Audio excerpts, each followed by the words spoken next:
नमस्कार आदरणीय श्रोता एवं दर्शकहरू, कार्यक्रम नागरिक सवालबाट म नारायण अवस्थी, प्रविधि संयोजनमा हामीलाई साथ दिँदै हुनुहुन्छ राजेशजी र छोटोजीले। नागरिक सवाल बिहान 7:30 देखि 8:30 सम्म दिनेश एफएम 93.8 मेगाहर्जको माध्यमबाट यहाँहरूले सुनिराख्नु भएको हुनुहुन्छ भने त्यसैगरी दिनेश खबरको फेसबुक पेजमा मोबाइल एप्लिकेसन र अनलाइनबाट पनि यहाँहरूले हामीलाई सुन्न हेर्न सक्नुहुन्छ।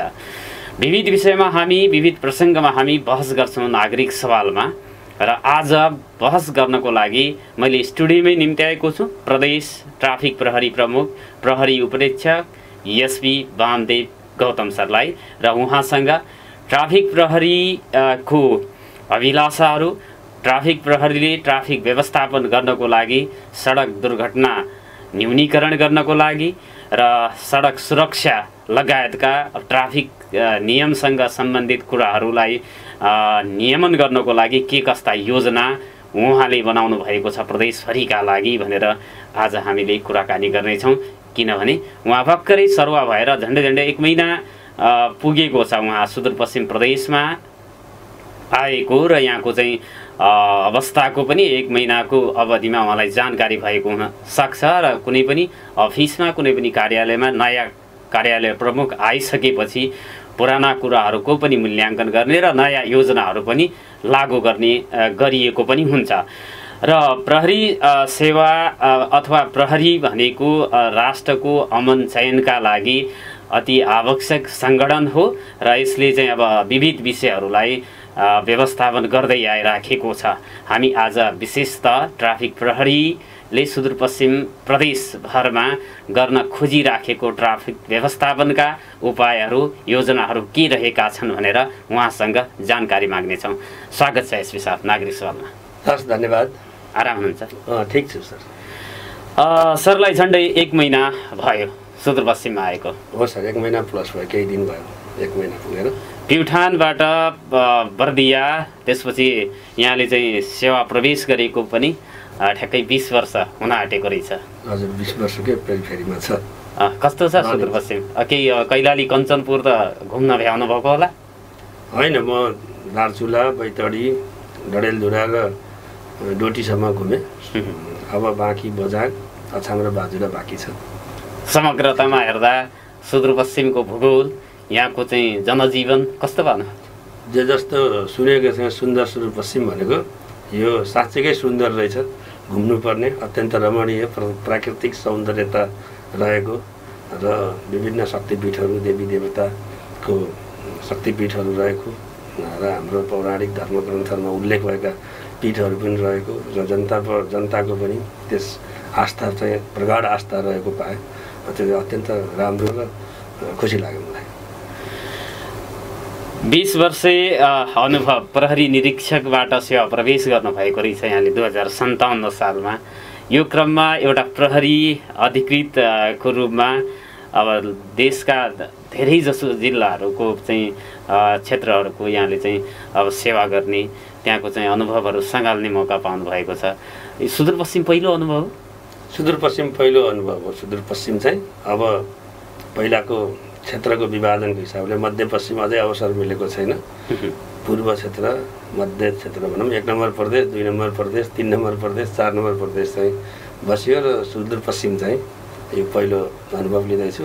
र हाम्रो पहिलाको मध्यपश्चिम र अहिले 5 नम्बर र 6 नम्बरको प्रदेश चाहिँ प्रहरीको नाताले प्रहरी सेवामा त्यहाँ गएर सक्रिय हुन चाहिँ पाइएको छैन, अझै अवसर जुटेको छैन। हामीले एसएलसी पास, मैले एसएलसी पास गरेको वर्ष हो 2057। प्रहरी सेवामा त्यति बेला निरीक्षकको रूपमा यहाँले प्रवेश गर्नुभएको। प्रहरी सेवामा एउटा प्रवेश गर्नुको पछाडिको उद्देश्य हुन्छ नि, सानैदेखि अथवा त्यो अब धेरै कारणले गर्दाखेरि यो क्षेत्रभित्र प्रवेश गर्नुपर्छ भन्ने हुन्छ। यहाँको हकमा चाहिँ के, कुन कुराले प्रेरणा जगाएको जस्तो लाग्छ? केही कुराहरू त हामीहरू पढाइ गरेँ, पढाइ सकिसकेपछि एउटा घरमा बुवा पनि पहिला जागिर गर्नुहुन्थ्यो, अब जब गर्नुपर्छ भन्ने पनि रह्यो। तर प्रहरी अलिक चुनौतीपूर्ण र एक्सपोजर पनि हुने, दुःख पनि हुने, र म प्रवेश गर्दाखेरि धेरै साथीहरूले प्रहरी सेवा छोड्ने अवस्था रहेको अवस्थामा पनि हामी चाहिँ इन्ट्रेस्टेड भएर त्यसमा प्रवेश गरिएको हो। त्यसबाट के हुन्छ भने देश र जनताको सेवामा खट्नको लागि र गर्नको लागि प्रत्यक्ष रूपमा र सहज रूपमा र कुनै पनि समयमा कुनै पनि ठाउँमा जनतालाई सेवा प्रवाह गर्न सकिँदो रहेछ र आफूले पनि हिजो केही समस्याहरू पर्दाखेरि प्रहरीबाट सहज रूपमा सेवा पाएपछि प्रहरी सेवाप्रति आकर्षित भएको।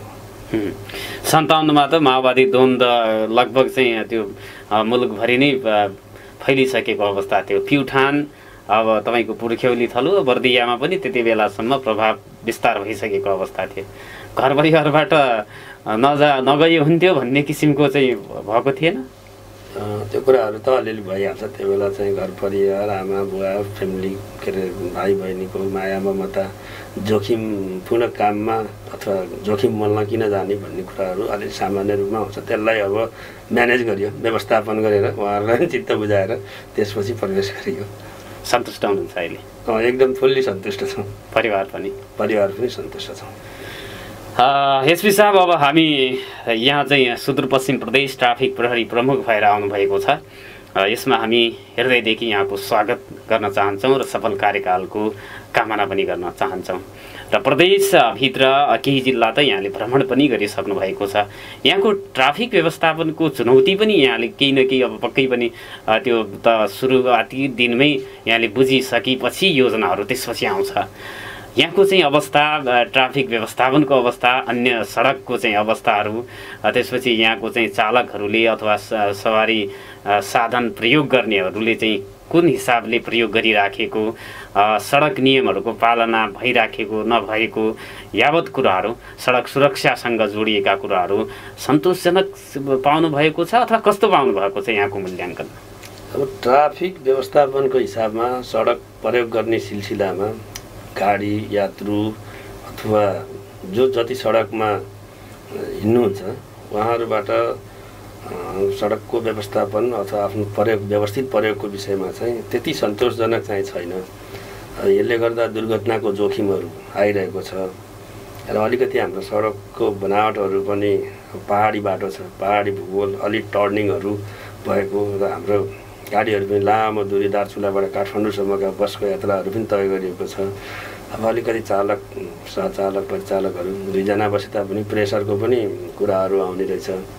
त्यसपछि कतिपय बाटो अब हामीहरूको हाइवेमा पनि खाल्डाहरू छ, त्यसमाथि पनि बाटोको नजिक घर पर बनाए पनि निर्माण सामग्री पसलका सामग्री बाटैतिर ल्याउने, त्यसपछि साना यी घुम्ती पसलहरू जुन छ ठेलामा राखिएका पसलहरू पनि बाटोकै नजिकमा ल्याएर राख्ने, त्यसपछि उहाँहरूको ग्राहक त्यहाँ उभिने, त्यो क्रमले गर्दाखेरि यो बाटो अतिक्रमण भनौँ न त्यसमा पनि अलिकति बढी छ र यो हाइवेको हकमा पशु चौपायाको समस्या पनि बाटैमा उहाँहरूले गौशालाकै स्टाइलले अब बसिरहेको अवस्थाहरू छ।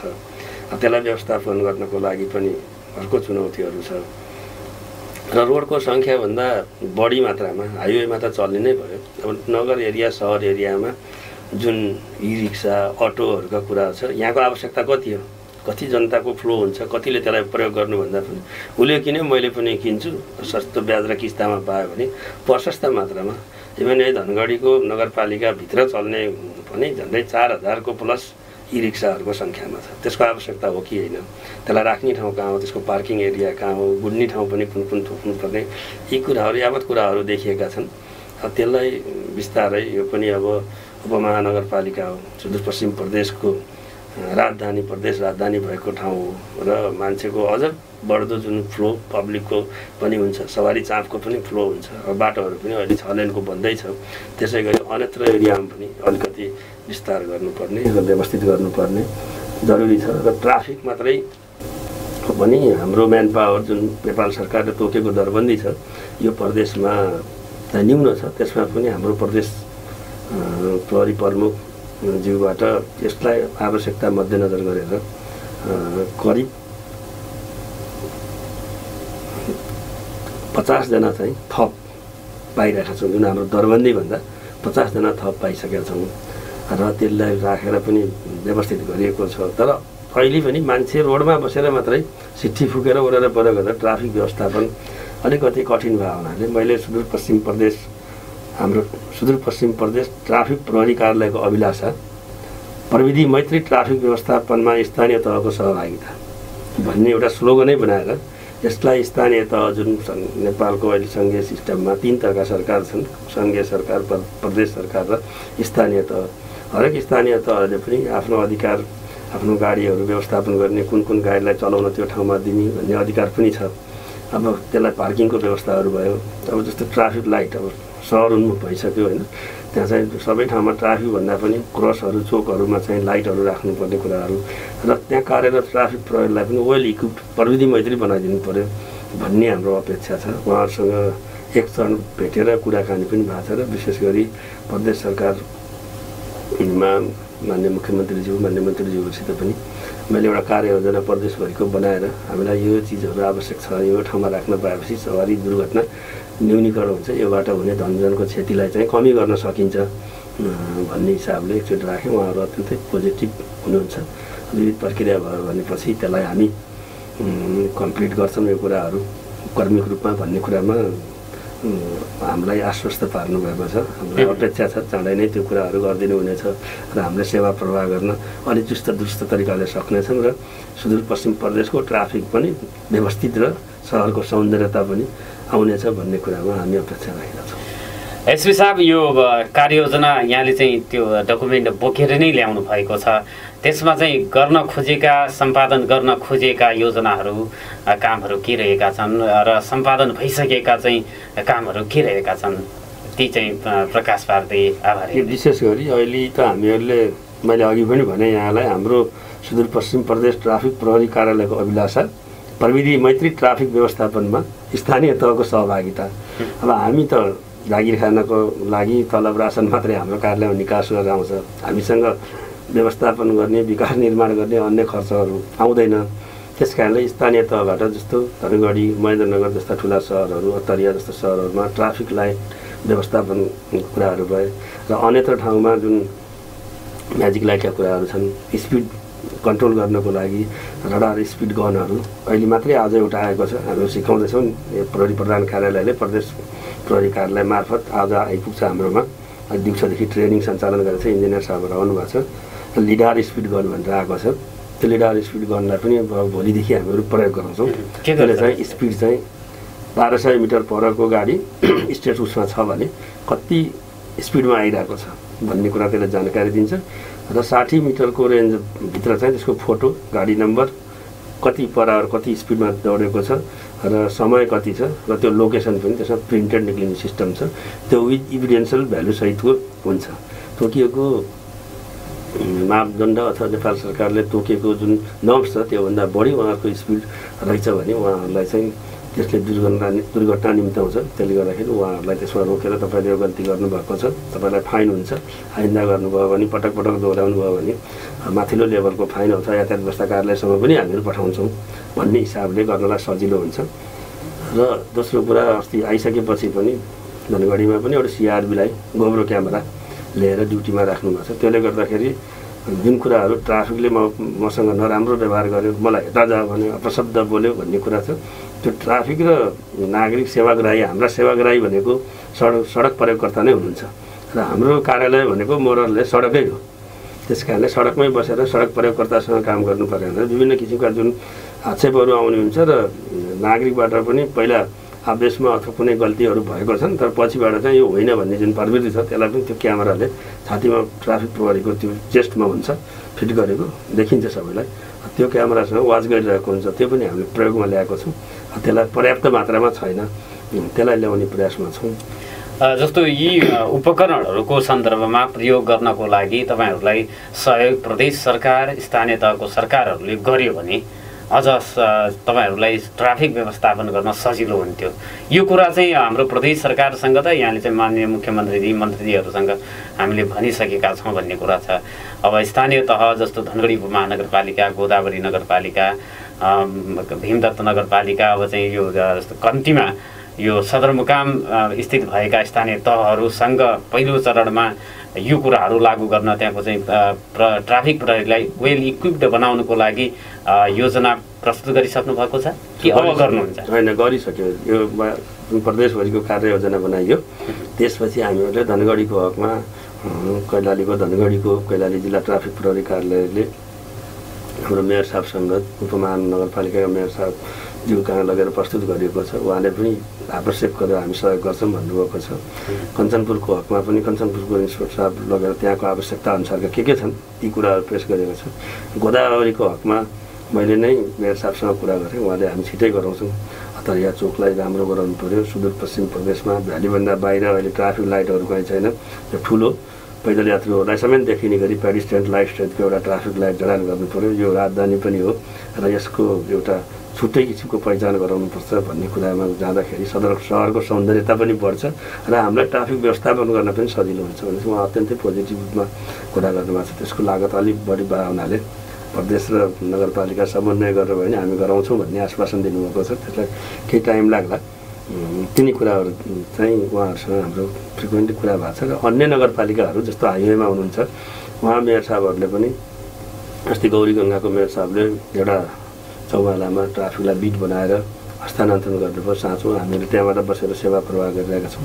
त्यही क्रममा मैले उहाँसँग पनि अनुरोध गरेको थिएँ हाइवेलाई कभरेज गर्ने गरी यो सहर बजारमा जति जति तपाईँको एरिया छ बिच बजार एरियाहरूमा जहाँ मान्छेको फ्लो हुन्छ गाडीहरू हुन्छ त्यहाँ चाहिँ सिसी क्यामेरा जोडिदिउँ भनेपछि उहाँले हाइवेलाई फोकस गरेर करिब 12वटा क्यामेरा पनि जोडिदिइसक्नु भएको छ। त्यसको विभिन्न ठाउँमा वडा कार्यालय अथवा नगरपालिकाकै कार्यालयमा मोनिटर राखे तापनि हामीहरूले त्यसलाई रेकर्ड हेर्न सकिन्छ। भोलि अब ट्राफिक प्रहरी 24 घन्टा रोडमा नभएको अवस्थामा पनि विभिन्न किसिमका दुर्घटना कमजोरी हुन्छन्। पछि त्यसमा विवाद हुन्छ, यसको गल्ती उसको गल्ती भन्ने कुरा त्यो क्यामेराले रेकर्ड गरेकोलाई हामीले प्ले गरेर रिप्ले गरेर हेऱ्यौँ भने त्यो कुरा पनि क्लियर हुन्छ भन्ने उहाँले राख्दै पनि सक्नुभएको छ। जस्तो मसुरियामा, त्यसपछि चौमालामा, अनि त्यो राजपुर कि राजीपुर भन्ने ठाउँहरूमा भइसकेको छ।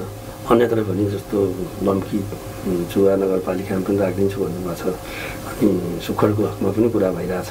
उहाँहरू चाहिँ केही दिनको यो अहिले कोभिडको उसले चाहिँ फ्रिक्वेन्टली फ्लो हुन नसकेर हो, त्यसमा अत्यन्त पोजिटिभ हुनुहुन्छ। टिकापुरमा पनि हामीले व्यवस्थित गर्नुपर्छ भनेर कुरा गर्दाखेरि र हिजो मात्रै भजनी नगरपालिकामा एउटा ट्राफिक बिट बनाएर 2जना ट्राफिक प्रहरी त्यहाँ इलाका प्रहरी कार्यालयसँग एट्याच भएर सेवा प्रवाह गरिरहेका थिए। उहाँहरूले त्यो सेवाबाट प्रभावित भएर हामीहरू चाहिँ बिट बनाइदिन्छौँ, भविष्यमा घर पनि बनाउँछौँ, अलिकति सङ्ख्या थपिदिनु पऱ्यो भनेर जानुभयो र हिजो त्यो बिट हस्तान्तरण गर्नुभयो। म पनि गएको थिएँ र उहाँहरू पनि अत्यन्तै पोजिटिभ तरिकाले ट्राफिक व्यवस्थापन गर्नुपर्छ, चाहिन्छ, सडक दुर्घटना न्यूनीकरण गर्नुपर्छ। जुन दुर्घटनाबाट मानवीय तथा भौतिक धनजनको क्षति हुन्छ त्यो कुरालाई चाहिँ मिनिमाइज गर्न सकिन्छ भन्ने कुरामा पोजिटिभ हुनुहुन्छ र उहाँहरूको साथ सहयोग हामीहरूलाई पर्याप्त मात्रामा छ। अब भौतिक पूर्वाधार तयार गर्ने कुराहरू, अलि लामो कुराहरू, ठुलो स्रोत साधनका कुराहरू हुन्छ, उहाँहरूले पनि व्यवस्थित गरेर गराउने सोचमा हुनुहुन्छ र आफ्नो सहर आफ्नो नगरलाई व्यवस्थित र सुन्दर बनाउन पनि यो ट्राफिक व्यवस्थापनले महत्त्वपूर्ण भूमिका खेल्छ भन्ने कुरामा उहाँहरू एकदमै पोजिटिभ हुनुहुन्छ। त्यसले गर्दा हामीलाई काम गर्न र यो योजनाहरू कार्यान्वयन गर्न सहज हुनेछ भन्ने मेरो विश्वास छ। एसपी साहब, यो अब सडक बनाउने क्रममा सडक विभाग अथवा अब जसले सडक बनाउँछ, खास गरेर राजमार्ग त सडक विभागले नै बनाउने गर्छ र अब चाहिँ नगर क्षेत्रका अन्य सडकहरूको सन्दर्भमा स्थानीय तहको सरकारको पनि लगानी, प्रदेश सरकारले पनि सडक बनाउने गरेको छ। यो चाहिँ सडकका यो चाहिँ निर्माण कार्य सम्पन्न भइसकेपछि ट्राफिक चिन्हहरू, ट्राफिक चाहिँलाई चाहिँ अब यातायातलाई के अरे चाहिँ सहज बनाउनको लागि जुन यो ट्राफिक चिन्हहरू पनि पर्याप्त मात्रामा आवश्यक मात्रामा नराखिएको भन्ने गुनासाहरू आएको छन्। अब चालकहरू, सहचालकहरूले अथवा हामीले जाँदाखेरि पनि त्यसको अभाव परिपूर्ति गर्न त्यो सडक निर्माण कार्य सम्पन्न हुने बित्तिकै सडक विभागले पनि राखिदिनुपर्छ भन्ने कुराहरूको लबिङहरू अथवा त्यसमा प्रगति अब चाहिँ जस्तो अब पहाडी जिल्लाको भ्रमणकै क्रममा पनि यहाँले चाहिँ देख्नुभएका कुराहरूलाई त अगाडि चाहिँ फरवार्ड गर्नुभएको छ होला नि?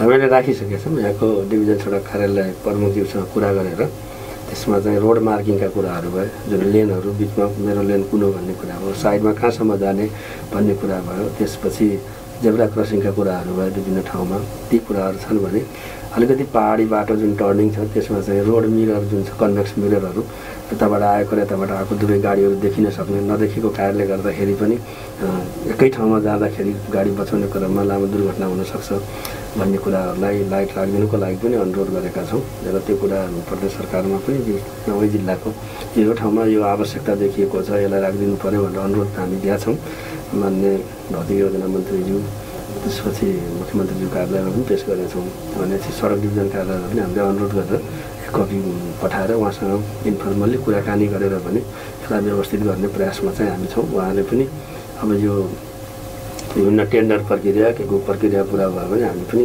गर्छौँ यसलाई चाहिँ गर्दैछौँ। जस्तो अतरिया चोकको कुराहरू पनि मैले 3-4 चोटि उठाएँ। उहाँहरूले पहिला चाहिँ बर्खामा हामी टेन्डर निकाल्न सकेनौँ, तब यसको दुई हप्तामै टेन्डर आउँछ र त्यो हामी व्यवस्थित गर्छौँ भन्ने हो। त्यो व्यवस्थित गर्नासाथ हामीहरू नगरपालिकाले पनि यो सडक चोक राम्रो बन्यो भने हामी लाइट राख्छौँ भन्ने कुरामा आउनुभएको छ। त्यो चाहिँ एउटा भ्यालीभन्दा बाहिर मैले भनेको त्यो ठुलो किसिमको जुन अहिले आएको अत्याधुनिक जुन लाइट छ सोलर प्यानलबाट चल्ने डिजिटल सिस्टमको छ, त्यसले कन्ट्रोल गर्नलाई हाम्रो ट्राफिक प्रहरी कार्यालयबाट रिमोटले अटोमेटिक त्यसको कन्ट्रोल मेकानिजम हुन्छ। त्यो कुरा मेयर साहबसँग भनेपछि यो बन्दा बित्तिकै हामी यसलाई पनि तयारी गरेका छौँ भन्ने कुरा पनि आश्वासन आएको छ। अब पहाडतिरको हकमा धेरै टर्निङहरू छ, घुम्तीहरू छ, सार्प बेन्ड भएको रोड हाम्रो त्यसको बनावटै पहाडी बेल्ट धेरै छ। त्यसले गर्दा त्यो ठाउँमा चाहिँ त्यो मिररहरू जुन रोड मिररहरू राख्ने कुरा छ। अब हाइवेको हकमा धनगढी अतरियाको जुन 6 लेन बाटो बन्दैछ, निर्माण अवस्थामा छ। निर्माण कम्प्लिट भएपछि कुन लेन कसरी हो चाहिँ कुन स्पिडको लेन कुन चाहिँ हो होइन, अलि रोक्ने पब्लिक लेन उठाउनु पर्ने, प्यासेन्जर अप डाउन गर्ने लेन एउटा भयो, एउटा हाई स्पिडको लेन हुन्छ होला, अर्को मिडियम स्पिडको लेनहरू त्यो पनि मार्किङ गरेर छुट्याइदिनु पर्ने हुन्छ। त्यसपछि क्रसिङको एरिया जुन गाडीहरू जाम लाग्छ धनगढीको चोकमा, त्यहाँ पनि सानो खालको ट्राफिक लाइटहरू भएपछि अब एकैचोटि जो जताबाट दौड्ने कुरा भयो। अब दोस्रो कुरा धनगढीको हकमा अब अघि पनि भने यी रिक्साहरूको आवश्यकता कति हो, नगरपालिकाले कतिलाई पर्मिसन दिने र कतिलाई कुन अब भइसकेर आइसकेकोलाई त बाहिर जाने कुरा भएन, व्यवस्थित गर्नु पऱ्यो कहाँ कहाँ को चल्ने कति नम्बरदेखि भन्छ। त्यहाँ मेयर साहबहरू योसित कुरा भइरहेछ हामीहरूको। धेरै मात्रामा सवारी साधनलाई पर्मिसन दिँदाखेरि पनि त्यसको विभिन्न व्यवस्थापकीय कुराहरू समस्यामा आउँछ। अब अर्को कुराहरू विभिन्न ठाउँमा सहरको सौन्दर्यता हुने हरेक ठाउँमा मोटर ग्यारेजहरू खुलेका छन् बाटोकै छेउ पारेर। त्यो ग्यारेजमा बिग्रेको गाडी राख्ने 2 ठाउँ मात्र ठाउँ हुन्छ अनि रोडको परेको पनि त्यो अलिक अतिक्रमण छ। अब अहिले उपमहानगरपालिका छ, भोलि महानगरपालिका होला। अहिलेदेखि अटो जोनको एरिया छुट्याइदिएर गाडीहरू अटो ग्यारेज कहाँ हुने, मोटर पार्ट्सको दोकानदेखि लिएर गाडी खोलेका बिग्रेका लग्ने ठाउँ एउटा व्यवस्थित ठाउँ हुने भनेपछि त्यो हरेक चोकमा कहीँ मोटरसाइकल ग्यारेज अलि अगाडि गयो, कारको ग्यारेज अलि पर गयो, ट्रक खोल्ने त्यो अवस्था पनि हुँदैन। त्यो एउटा एरिया छुट्याइदिएर त्यो बजार गर्ने अटो जोनको हिसाबले डेभलप गऱ्यो भने त्यो पनि सहरको सौन्दर्यता पनि आउने र त्यो ठाउँमा गयो मेरो सबै सेवाहरू यही ठाउँमा हुन्छ एउटै एरियामा भन्ने कुरा सेवाग्राहीलाई पनि सजिलो हुने हुन्छ। त्यो कुरामा पनि हामीले उहाँसँग कुरा गरेका छौँ। सबैजना आफ्नो ठाउँलाई राम्रो बनाउनको लागि व्यवस्थित गर्नलाई स्थानीय तहको नेतृत्व सबै लाग्नु भएको छ, प्रयासरत हुनुहुन्छ र एकैचोटि हुने कुरा होइन, त्यसलाई सुरुवात गरेपछि त्यसको व्यवस्थापन हुन्छ। आदरणीय श्रोता, यहाँहरू सुनिराख्नु भएको छ नागरिक सवाल दिनेश FM 93.8 मेगाहर्जबाट र दिनेश खबरको फेसबुक पेजमा तपाईँहरूले हामीलाई लाइभ भिडियो हेरिराख्नु भएको छ। हामीसँग कुराकानी गर्नको लागि प्रदेश ट्राफिक प्रहरी प्रमुख प्रहरी उपरीक्षक SP वामदेव गौतम हुनुहुन्छ। उहाँसँग हामीले ट्राफिक व्यवस्थापनको कुराहरूमा संवाद गरिराखेका छौँ र छोटो व्यापारिक विश्राम र टाइम चेकको समय भएको छ। व्यापारिक विश्राम र टाइम चेकपछि पुनः उहाँसँग संवाद गर्नेछौँ। हामीलाई सुन्नु। नागरिक सवालमा हामी कुराकानी गरिराखेका छौँ प्रदेश ट्राफिक प्रहरी प्रमुख प्रहरी उपरीक्षक SP वामदेव गौतमसँग र उहाँसँग हामी ट्राफिक व्यवस्थापनको योजनाहरू प्रदेश ट्राफिक प्रहरीसँग के रहेको छ। उहाँ भर्खरै प्रदेशमा ट्राफिक प्रमुख भएर आउनुभएको छ, त्यही भएर हामी उहाँका योजनाको बारेमा हामी कुराकानी गरिराखेका छौँ। SP साहब पुनः स्वागत छ। हस्, धन्यवाद सर।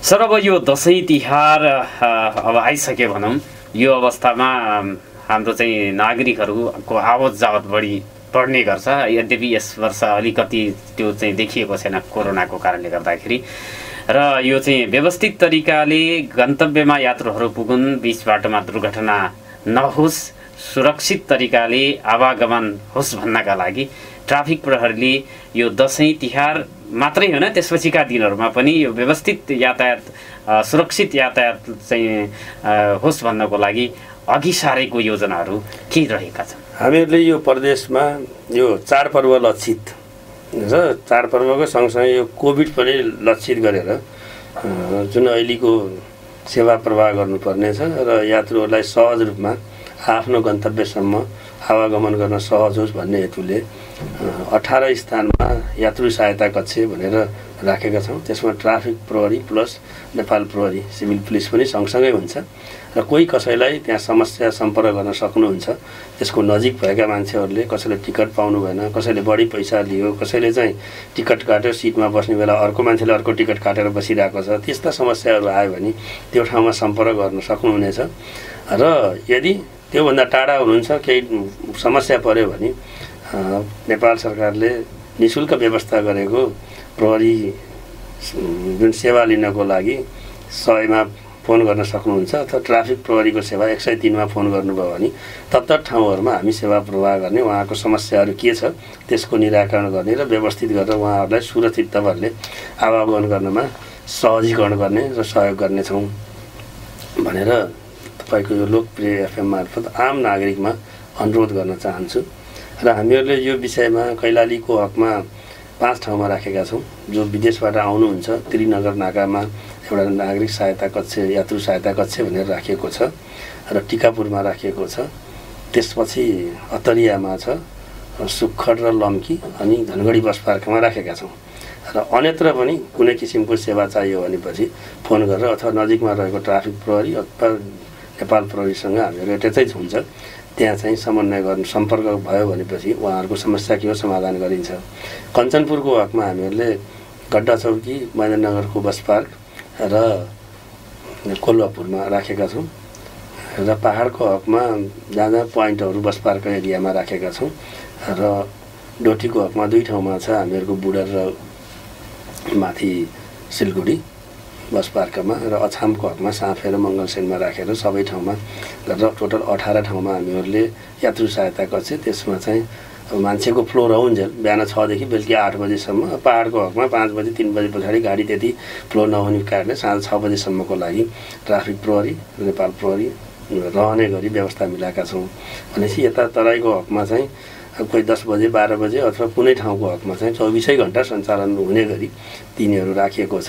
त्यस्ता ठाउँमा कोही यात्रुसँग मास्क छैन, त्यो जुन टिकटको कुरा भयो, सिटको कुरा, भाडादरको कुरा, सङ्ख्याको कुरा पनि हो, सङ्ख्याको कुरा जुन नेपाल सरकारले तोकेको भन्दा बढी यात्रा गराउनु भएको छ कि छैन।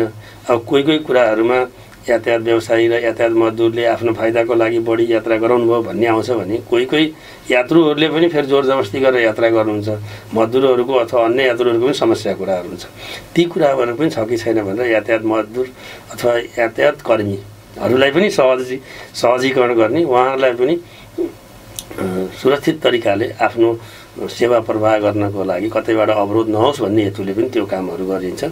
र त्यो बाहेक हामीहरूले विभिन्न ठाउँमा सरप्राइज चेकिङ, आकस्मिक चेक जाँच गर्ने नेपाल प्रहरी र ट्राफिक प्रहरी भएर सँगसँगै र कसैको केही समस्या छ भनेर हेर्ने र केही रहेछ भने सुन्ने र यात्रुहरू पनि सहज रूपमा चालक, सहचालक, परिचालक जुन हुनुहुन्छ गाडीको लामो दूरीमा आउँदाखेरि एउटा फ्रेन्डली व्यवहार भएको छ कि छैन, उहाँहरू सेवाग्राही जस्तो भएको छ कि छैन भन्ने कुरा यात्रुहरूबाट पनि सर्वेक्षण गर्ने र कुन चाहिँ चालक अथवा सहचालक अथवा परिचालक राम्रो उत्कृष्ट हुनुहुन्छ ती सबै यात्रुहरूको विभिन्न रुटका यात्रुहरूको सर्वेक्षणको डाटा लिइसकेपछि प्रदेश ट्राफिक कार्यालयबाट यो चाडपर्व सकेपछि उहाँहरूलाई एउटा सम्मान गर्ने, रिकग्नाइज गर्ने उहाँहरूलाई भन्ने योजना पनि हामीहरूले बनाएका छौँ।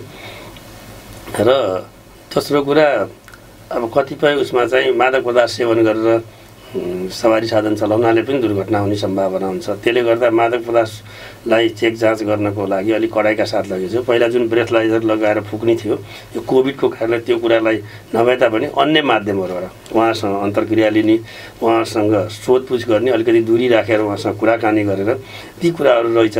र मादक पदार्थको साथसाथै अहिले चाहिँ मापसे भनेर हामी मादक पदार्थ भने लापसे, लागु पदार्थ सेवन, अन्य जो बास्ना गन्ध नआउने खालको गन्ध नआउने पदार्थ सेवन गरेर पनि नसालु पदार्थ सेवन गरेको प्रवृत्ति जुन भेटिएको छ नयाँ, त्यसलाई पनि नियन्त्रण गर्नको लागि ती दुईटैलाई चेकिङ कडाइका साथ गर्ने हामीहरूले योजना बनाएका छौँ। त्यसको लागि प्रहरी जहाँ 24 घण्टा ड्युटी रहन्छ त्यो ठाउँमा ती कुराहरू देखिँदैनन्। त्योभन्दा बाहिर गएर गर्ने प्रवृत्ति भएको हुनाले छड्के चेकिङ, कहिले कुनै ठाउँमा 2 घण्टा 3 घण्टा, कहिले कुनै ठाउँमा, कहिले जङ्गलको बिचमा, कहिले गाउँको बस्तीको बिचमा लगेर चेक जाँच गर्ने योजनाहरू हामीहरूले अगाडि ल्याइरहेका छौँ। भनेपछि अब यात्रा गर्दा यात्रुको सङ्ख्या कति लिने, सामाजिक दूरीका कुराहरूको विषयमा नेपाल सरकार स्वास्थ्य मन्त्रालय तोकेको मापदण्ड छ छैन त्यो पनि हामीहरू हेर्छौँ। र तोकेको भन्दा बढी जुन अहिले आधा सङ्ख्यामा मात्र यात्रुहरू बोकेपछि उहाँहरूले जुन पहिलादेखि चलिआएको भाडामा 50% बढी लिने भनिएको छ। त्योभन्दा बढी पो कोहीसँग लिनुभएको छ भनेपछि त्यस्तो रहेछ भने त्यो बढी भाडा फिर्ता गराउन लगाएर उहाँहरूलाई गल्ती गरे बापतको जरिमाना पनि गरिन्छ। र सङ्ख्याभन्दा बढी यात्रुहरू बोक्नु भएको छ भने भाडा फिर्ता गरेर उहाँहरूलाई झारेर जति बोक्नु पर्यो त्यतिमा पठाएर त्यसमा पनि उहाँहरूलाई हामीहरूले जुन ट्राफिक नियमअनुसार कारबाही गर्छौँ। र कोही कसैले अब विभिन्न बाहना लगाएर रिजर्भ चार्टर भन्नु र बढी भाडा लिएको भन्ने कुरा यहाँहरूसँग पनि गुनासा जुन नाकाबाट विदेशबाट आउने मित्र राष्ट्रबाट अहिले आउनेलाई भन्ने कुरा आयो। त्यस्तो छ भने हाम्रो नजिकको त्यो यात्रु सहायता कक्षमा सम्पर्क गरिदिनु होला, त्यहाँ व्यवस्था गरेर उहाँहरूलाई पठाउने व्यवस्था हुन्छ। यदि कसैले बढी भाडा भन्छ, बिचमा कसैले ठगिनु भएको छ भने निःशुल्क रूपमा जुन 100मा फोन गर्न सक्नुहुनेछ, तत्काल त्योबाट हामीहरूकोमा रिले हुन्छ। नभए 103मा फोन गरिदिनु भयो भने त्यो निःशुल्क फोन हो, त्यो उठ्यो भने कुन ठाउँ हो हामीहरूले त्यस्तो सवारी चालक परिचालक जो हुनुहुन्छ उहाँलाई चाहिँ नियमअनुसार कारबाही गरेर उहाँलाई चाहिँ जति भाडा उचित हो त्यो लिने गर्ने व्यवस्था गर्नेछौँ। एसपी साहब, यहाँले चाहिँ यात्रु सहायता कक्षको कुराकानी गर्नुभयो। गौरीफन्टा अथवा यो चाहिँ डोकी बजार क्षेत्रमा पनि हाम्रो यात्रु सहायता कक्ष, नागरिक सहायता कक्ष छ भनेर भन्नुभयो। तर त्यहीँबाट चाहिँ गौरीफन्टाबाट बढी रकम लिएर यात्रुहरूलाई ओसार प्रसार गर्नमा ई रिक्साहरू चाहिँ प्रयोग भएका देखिएका छन्। अतरियासम्मको अथवा त्योभन्दा अगाडिको भाडा 1000-1500 रुपियाँ अतरियाकै लिनु भनेको त यो किसिमको यो चाहिँ बदमासी होइन र त्यहाँको चाहिँ ट्राफिक यो चाहिँ यात्रु सहायता कक्षमा हाम्रो चाहिँ जनशक्ति छैन कि किन यस्तो भइराखेको छ भन्ने प्रश्न आएको छ। त्यो यात्रु सहायता कक्ष त्यहाँ राखिएको छ। नेपाल प्रहरी र ट्राफिक प्रहरी त्यसमा चाहिँ कन्टिन्यू हुन्छ। अब यो गुनासो कति नम्बर कहाँबाट आयो होइन, त्यो गाडीको जानकारी पाउनु पाएपछि हामीहरूले बाटोमा पनि त्यस्तो गाडीहरूलाई चाहिँ तपाईँको यो एफएम जुन मार्फत जति श्रोताहरू हुनुहुन्छ उहाँहरूले त्यो यात्रु सहायता कक्ष जुन राखिएको छ त्यसमा गएर सम्पर्क गरेर सेवा लिनुभयो भने यो किसिमको कुरालाई चाहिँ निरुत्साहित गर्न सकिन्छ। र उहाँहरूले चाहिँ त्यहाँ गएर सम्पर्क गर्ने र यदि कसैले त्यस्तो गर्छ भने खबर पनि गरिदिनु पर्यो। यसले मलाई रेटभन्दा बढी माग गरिरहेको छ र मैले जाउँ भन्दा जान मानिरहेको छैन भनेपछि त्यहाँ ट्राफिक प्रहरी अथवा नेपाल प्रहरी जो हुनुहुन्छ उहाँसँग सम्पर्क गऱ्यो भने उहाँहरूको समस्या समाधान हुन्छ। र त्यसरी घुमाइफिराइ ब्ल्याकमेल गरेर अथवा अवसरको फाइदा लिन्छु भनेर कसैबाट बढी पैसा लिनुहुन्छ भने उहाँहरू ई रिक्सा अटो जो हुनुहुन्छ त्यो चाहिँ कारबाहीको दायरामा आउनुहुन्छ। त्यो चाहिँ मैले यहाँहरूलाई जानकारी गराउनको लागि यहाँहरूको मिडिया मार्फत सबै नागरिकलाई अनुरोध गर्छु र हामी त्यस्तोलाई कारबाहीको दायरामा ल्याउँछौँ। तीव्र गतिका कारणले गर्दाखेरि पनि दुर्घटना हुने गर्छ भन्ने चाहिँ अब प्रहरीकै रिपोर्टमा आउने गर्छ। त्यसलाई चाहिँ व्यवस्थापन गर्नको लागि अब जस्तो अब यो कम्पिटिसन जस्तो किसिमले पनि गाडीहरू गुडिराखेको पाइन्छ, त्यो नहोस् भन्नको लागि एउटा निश्चित समयावधिमा निश्चित दूरी पार गरोस् भन्नको लागि पनि योजना छ ट्राफिक प्रहरीको? छ सर। यसको लागि हामीहरूले सुदूरपश्चिम प्रदेशको हकमा कैलालीको चिसापानी हाम्रो प्रवेशद्वारदेखि यता कञ्चनपुरको गड्डा चौकीसम्मलाई एउटा टाइम कार्डको व्यवस्था राखेका छौँ। यसमा यो हाइवेमा पर आवर 40 किलोमिटरभन्दा बढी नजाने गरी टाइमको व्यवस्था गरिएको छ। उहाँहरूले त्यो फलो गर्नु भएको छ कि छैन भन्ने कुरा कञ्चनपुरबाट आउनलाई अतरियामा चेक गरिन्छ, अतरियाबाट छुटेपछि सुक्खरमा चेक गरिन्छ, सुक्खरबाट गएर तपाईँको चिसापानीमा चेक गरिन्छ र उताबाट आउनेलाई पनि चिसापानीले उहाँहरूको छुटेको टाइम दिन्छ। त्यसपछि सुक्खर अतरियासम्म चेक गरेर यता आइन्छ भनेपछि पहाडको हकमा माथि बुडरमा गएर चेक गर्ने डडेलधुरासम्मलाई गरिएको छ। र त्यसमा चाहिँ अस्वस्थ प्रतिस्पर्धा यात्रु लिनको लागि कम्पिटिसनमा जाने, त्यसपछि अर्को ठाउँ निश्चित ठाउँमा गएर धेरै बेरसम्म बस्ने जुन प्रवृत्ति छ त्यसलाई निरुत्साहित गर्नको लागि यसलाई राखेको छ। योबाट केही दुर्घटना न्यूनीकरण गर्नलाई सहयोग पुग्छ भन्ने हाम्रो विश्वास छ। यो आज 3 दिन भयो हामीहरूले सुरु गरेको छ। यो टाइम कार्ड दसैँको अवधि तिहारको अवधिमा मात्रै लागू हुन्छ कि सधैँका होइन? यसलाई हामी कन्टिन्यू दिन्छ। यो पहिला पनि लागू अभ्यस्त पार्ने किसिमले चाहिँ जानु। यो पहिला पनि रहेछ। 6 महिनाको कोभिडको कारणले गर्दा गाडी नै नचलेको अवस्थामा यसलाई रोकिएको रहेछ र अस्ति गाडीहरू सञ्चालन भएपछि हामीहरू यही 25 गतेदेखि सुरुमा ल्याएका छौँ। र अब सरप्राइज चेक गर्नको लागि जुन स्पिड रडार गन हुन्छ त्योबाट पनि हामीहरूले प्रयोग गरेर कसैले अब यो छोटो दूरी त छ 13 किलोमिटरको अतरिया धनगढी अथवा अन्यत्र रुटमा पनि मोटरसाइकल ट्रक अथवा अन्य गाडीहरू निजी गाडीहरू पनि ओभर स्पिड चलाउनुहुन्छ भनेपछि हामीहरूसँग अब अत्याधुनिक किसिमको लिडार गन स्पिड गन आइसकेको छ। त्यसले चाहिँ हामीहरू फोटो खिचेर तपाईँलाई प्रिन्टेड रूपमा फोटो देखाएर गाडी नम्बर कुन लोकेसनमा कति समय कति स्पिडमा चलेको थियो भन्ने कुराबाट चेक जाँच गरेपछि उहाँहरूलाई नियमअनुसारको जरिमाना फाइन र अवेर गराउने हिसाबले हामीहरू यो हाइवे र यो बाटोमा चाहिँ चेक गर्ने व्यवस्था आजैबाट हामीलाई आज मात्रै प्राप्त भएको छ र हेडक्वार्टर हाम्रो प्रहरी प्रधान कार्यालयबाट आउनुभएका इन्जिनियरहरूले हाम्रो प्रयोगकर्ता सहकर्मीहरूलाई त्यसमा गाइड गर्दै हुनुहुन्छ। त्यो गाइड पश्चात हामीहरू त्यसलाई पनि प्रयोगमा ल्याउँछौँ आजैदेखि भन्ने कुरा यहाँहरूको मिडिया मार्फत म जानकारी गराएँ।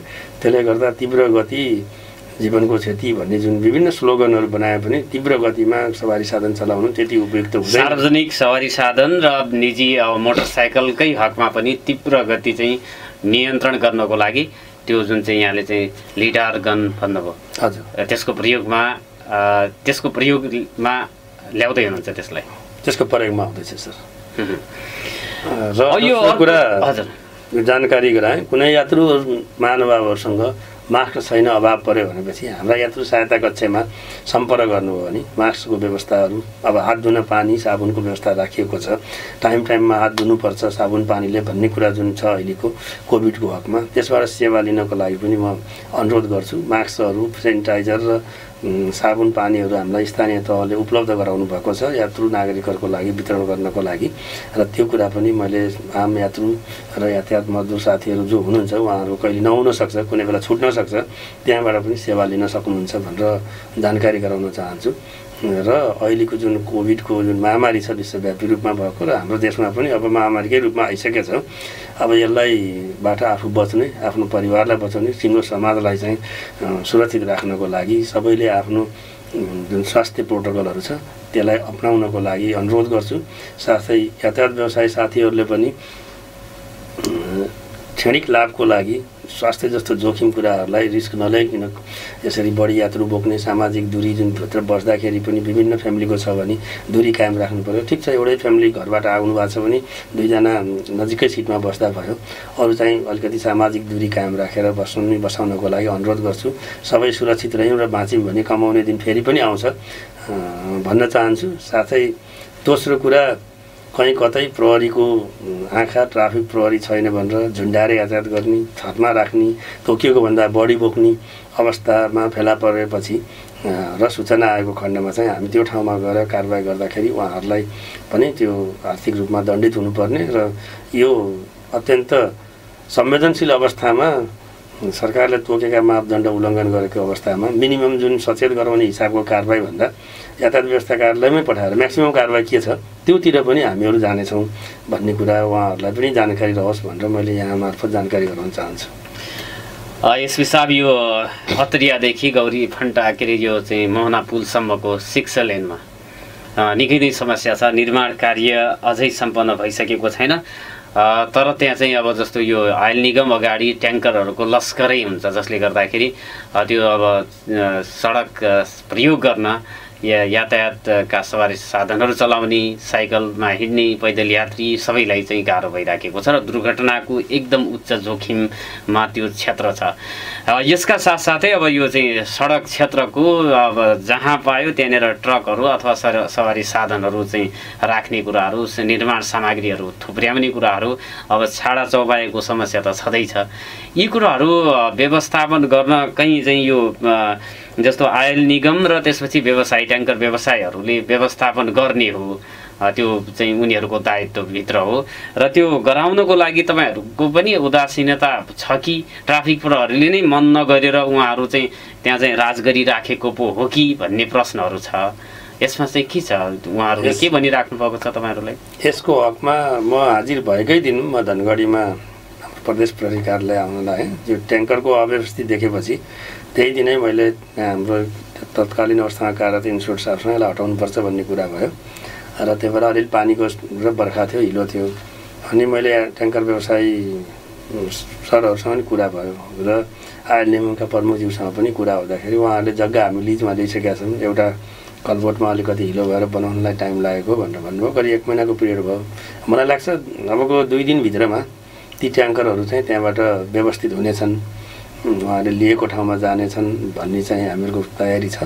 यो विषयमा हामी विभिन्न पटक ट्याङ्कर व्यवसायी मित्रज्यूहरूसित पनि कुरा भयो र आइएलएमको प्रमुखज्यूसँग पनि कुरा भइराखेको छ र यो जतिसक्दो चाँडो त्यो व्यवस्थित हुन्छ र त्यो ट्याङ्करहरूले देख्दाखेरि अन्य ट्रक जुन हुन्छ उहाँले राख्न हुने हामीले राख्न नहुने भन्ने प्रवृत्ति पनि अलिकति बढेको छ। हामीहरू यसलाई 1-2 दिनमै व्यवस्थापन गरेपछि अन्य गाडीहरू पनि हट्छ र अहिले चाहिँ पहिला जुन 2 लेनमै दुईतिर राखिदिने जुन अब 4वटा लेन चाहिँ 6 लेनको बाटोमा 4 लेन चाहिँ ट्याङ्करले नै त्यहाँ कब्जा गरे अवस्था थियो। अहिले चाहिँ 2टा लेनमा राख्न लगाएको छ बायाँ बायाँ साइडमा। त्यो पनि आज भोलिमा चाहिँ जहाँसम्म लाग्छ भोलिसम्ममा यसको व्यवस्थापन हुन्छ।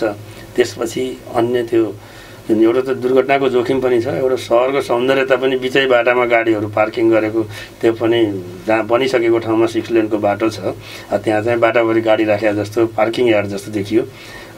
त्यो भए हुनाले त्यसलाई हटाउन एकदम जरुरी छ। हामी लागिरहेका छौँ। झन्डै 1 महिनाको पिरियडमा 3-4 पटक ट्याङ्कर व्यवसायी मित्रहरूसँग कुरा, टेलिफोन संवाद प्रत्यक्ष पनि भइसक्यो। त्यसले गर्दा यो जतिसक्दो चाँडो हट्छ सर। 2 दिन पछि त्यहाँ ट्याङ्करहरू हुँदैन, त्यसमा त्यो पार्किङ गरेको ट्याङ्करहरू हुँदैन, आउँछ त्यो ट्याङ्कर हट्ने बित्तिकै अन्य ट्रकहरू अन्यको हकमा पनि हुँदैन। अहिले चाहिँ ट्याङ्करको वैकल्पिक व्यवस्था नभएको भन्ने कुराले ट्याङ्कर बस्दिने, अरूले चाहिँ ट्याङ्कर बस्न हुने हामी नबस्ने, तैपनि हामी हटाउने प्रयास त गरिरहेछौँ। दिनदिनै सिटी फुकेर उहाँहरूलाई व्यवस्था गर्ने यताबाट उता जानुहोस् भन्ने कुरा भइरहेको छ। त्यसलाई छिटो नै व्यवस्थापन हुन्छ। र अर्को हाम्रो ट्रेन के छ भने बाटो क्रस गर्दा बित्तिकै ग्यारेज खोल्ने, ग्यारेजमा पार्किङको ठाउँ छैन, रोडमा लगेर बिग्रिया गाडी बनाउने छ। त्यो पनि उहाँहरू व्यवसाय मित्रहरूलाई त्यसो गर्न मिल्दैन। रोड भने गाडी गुड्नको लागि बनाइएको हो, पार्किङ गर्नको लागि अथवा मर्मत गर्नको लागि होइन। त्यो कुरालाई बुझेर उहाँहरूले समयमै हटाउनु हुनेछ भन्ने विश्वास छ। हामीले जानकारीहरू गराएको छौँ। यदि नभएको खण्डमा चाहिँ हामीहरू ट्राफिक नियमअनुसार के हुन्छ कारबाही गर्नुपर्ने त्यस्तातिर कारबाही गर्नेछौँ। एसपी साहब, जस्तो अब सुदूरपश्चिमको कुरा गर्दाखेरि यहाँको चाहिँ अब यो सडक प्रयोग गर्ने अथवा ट्राफिक नियम पालना गर्ने सन्दर्भमा यहाँको चाहिँ प्रयोगकर्ताहरूमा देखा परेको सकारात्मक पक्ष चाहिँ के छ र एकदमै नकारात्मक र त्यो सुधार गरिहाल्नु पर्ने पक्ष चाहिँ के देख्नु भएको छ? यसमा सडक प्रयोग गर्दाखेरि सबभन्दा अब म पहिला नकारात्मक पक्षबाट जाउँ। एउटा त साइकल चलाउँदाखेरि पङ्क्ति फर्मेसनमा 2 लेन 3टा साइकल यसरी अब गइदिने जुन चलन छ, त्यो बच्चाहरूमा प्राय गरी स्कुल जाँदाखेरि हुन्थ्यो भनेपछि यसमा सबैले बन जाँदा जति साइकल प्रयोग गर्नुहुन्छ त्यसमा गफ गर्दै 1 लेनमै गइदिनुहुन्छ। त्यो चाहिँ बाटो नै उहाँले लगेपछि त्यसको अलि जोखिम बढी हुन्छ। ती दोस्रो कुरा, ती साइकलहरू भए पनि साइकलको पछाडि जुन टल्किने रातिको बेलामा लाइटहरू अगाडि पछाडि आफ्नो साधनलाई सुरक्षित राखेर अर्को सवारी साधनले देखोस् भन्ने हिसाबले त्यो चाहिँ हुनुपर्ने। अनि ट्राफिक पोस्ट ट्राफिक भएको ठाउँमा, पुलिस भएको ठाउँमा चाहिँ 2 जना चढ्ने, त्योभन्दा अगाडि गयो भने मोटरसाइकलमा 2 जना 3 जना चढ्ने। अनि म नजिकै जाँदैछु भन्ने हेलमेटको प्रयोग नगर्ने।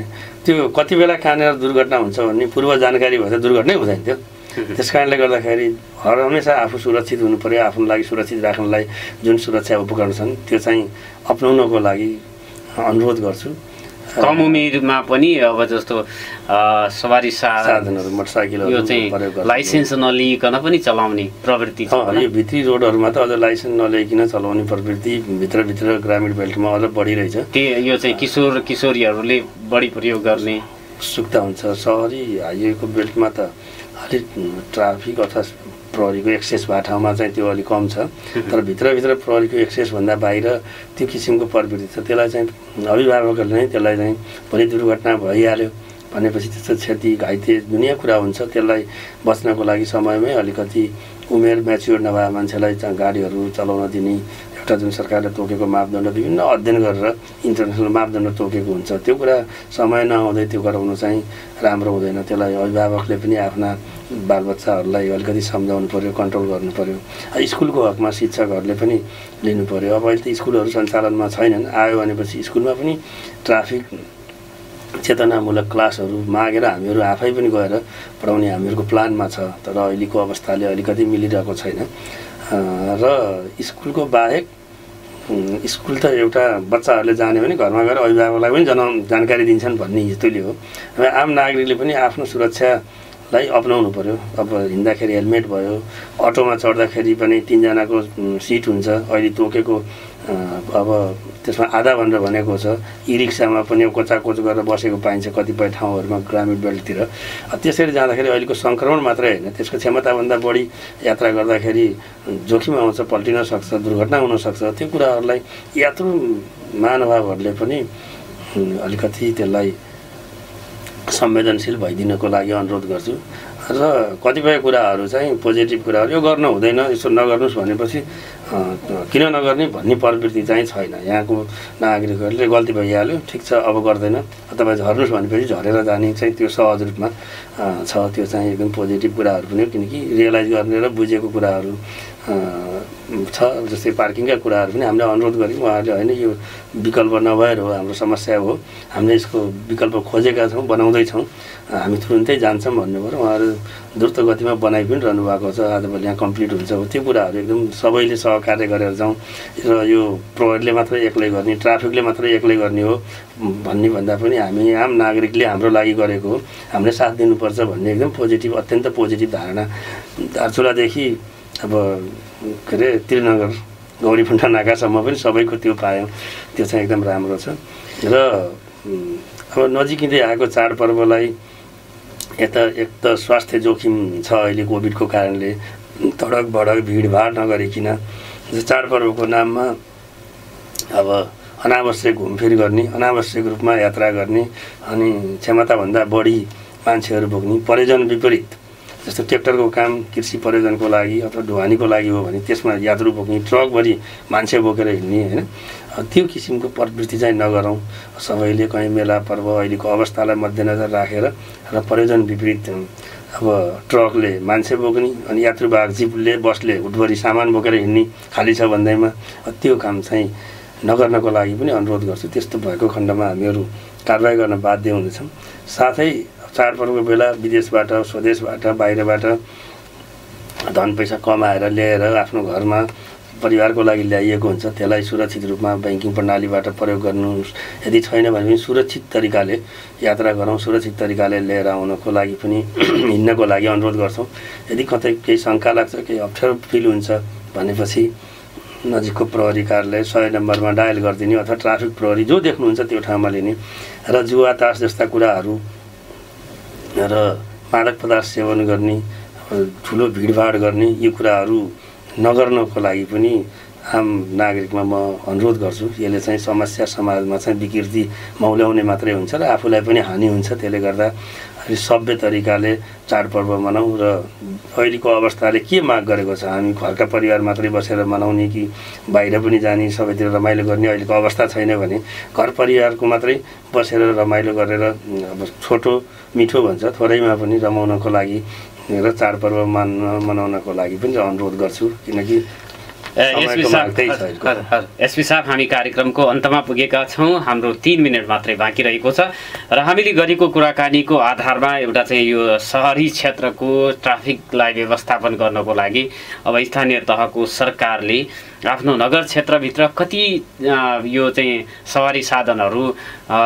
आवश्यक छ त भन्ने योजनाका साथ अगाडि बढ्यो भने तपाईँहरूलाई पनि व्यवस्थापन गर्न सजिलो, प्रयोग गर्ने नागरिकहरूलाई पनि अब दुर्घटना हुने, जोखिम हुने, भिडभाड हुने, सडक जाम हुने समस्या चाहिँ हट्न सक्छ भन्ने एउटा निष्कर्ष मैले चाहिँ यो संवादबाट त्यो निकालेँ। अन्तमा योभन्दा अझै हामीले चाहिँ 1 घन्टा लामो कुराकानीको क्रममा यहाँले चाहिँ भन्न आवश्यक रहेको केही कुरा छुटेको छ भने मैले अनुरोध गरेँ। अब यसमा आम सुदूरपश्चिमवासीहरूलाई तपाईँको सुदूरपश्चिम प्रदेशवासी दाजुभाइ तथा दिदीबहिनी आमा बुवाहरूलाई तपाईँको यो लोकप्रिय रेडियो मार्फत विजयादशमी दीपावली तथा छठको शुभकामना दिन चाहन्छु र सुरक्षित रहेर यात्रा गरौँ, सुरक्षित रहेर चाडपर्व मनाउँ भन्न चाहन्छु। कुनै पनि समस्या पर्यो भने यात्रा सम्बन्धी र ट्राफिक सम्बन्धी समस्या परे 103 मा फोन गरौँ।